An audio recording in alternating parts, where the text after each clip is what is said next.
ماہین ایک بہت پیاری بچی تھی۔ وہ اپنے والدین کی اکلوتی بیٹی تھی۔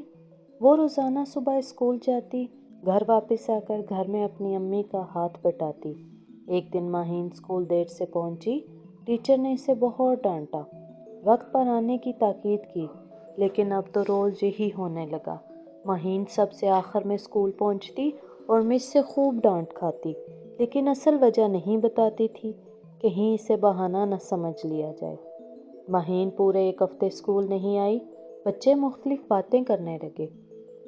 وہ روزانہ ٹیچر سے لیٹ آنے پر ڈانٹ کھاتی تھی۔ ہو سکتا ہے اس نے اسکول ہی چھوڑ دیا ہو۔ لیکن آخر ایک ہفتے کی چھٹی کے بعد ماہین اسکول آئی۔ آج وہ کلاس میں سب سے پہلے آئی تھی۔ ٹیچر کلاس میں داخل ہوئی تو سب بچوں نے اٹھ کر انہیں سلام کیا۔ مس نے سلام کا جواب دیا۔ ماہین کو دیکھ کر چونک گئیں۔ انہوں نے ماہین کو اپنے پاس بلایا اور کہا، ویسے تو تم روزانہ اسکول سے دیر آتی تھی اور آج پورے ایک ہفتے کے بعد آئی ہو۔ دل بھر گیا تمہارا چھٹیوں سے؟ مس غصے سے اسے ڈانٹے جا رہی تھی۔ ماہین کی آنکھوں سے آنسو بہہ رہے تھے۔ اس نے مس سے کہا، مس میں کچھ کہنا چاہتی ہوں۔ ہاں کہو، مس نے غصے سے کہا۔ مس میں دیر اس لیے آتی تھی کیونکہ میری امی کی طبیعت خراب تھی۔ میرا کوئی بہن یا بھائی نہیں ہے۔ والد کسی فیکٹری میں کام کرتے ہیں۔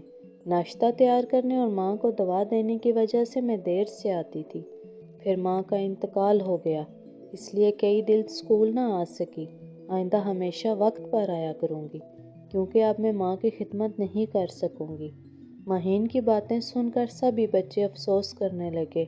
مس بھی بہت شرمندہ ہوئیں۔ ماہین یہ سب بتا کر زور زور سے رونے لگی۔